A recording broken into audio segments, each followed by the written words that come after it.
ত্রিস্তর পঞ্চায়েতে এখন 50% মহিলা সংরক্ষিত আসন। তাই পঞ্চায়েত নির্বাচনে এক বিরাট ভূমিকা পালন করবেন মহিলারা।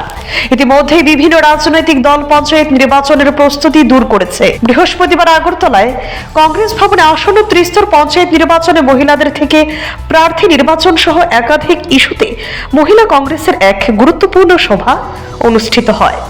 উক্ত সভায় উপস্থিত ছিলেন প্রদেশ কংগ্রেস সভাপতি আশিস কুমার সাহা, বিধায়ক সুদীপ রায় বর্মন, মহিলা কংগ্রেস সভানেত্রী সর্বাণী দাস ভট্টাচার্য সহ অন্যান্যরা। বিভিন্ন ব্লক ও জেলা থেকে প্রতিনিধিরা তাতে অংশ নেন। মহিলা কংগ্রেসের সাংগঠনিক শক্তি আগামী দিনের কর্মসূচি নিয়েও আলোচনা হয়েছে। নারী ঘটিত অপরাধের প্রতিবাদে ও মহিলাদের নিরাপত্তার দাবিতে মহিলা কংগ্রেস আন্দোলনে নামবে বলে জানান প্রদেশ মহিলা কংগ্রেস সভানেত্রী।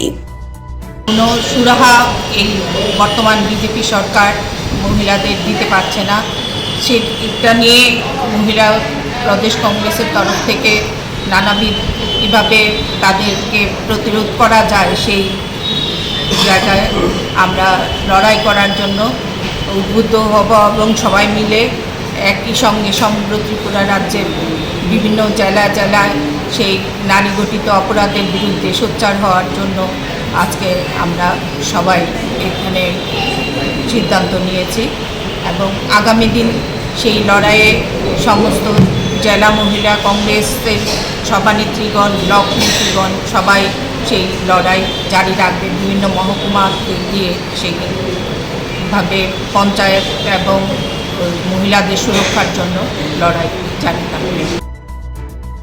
Bureau report, CNE TV. CNE TV, channel for news and entertainment.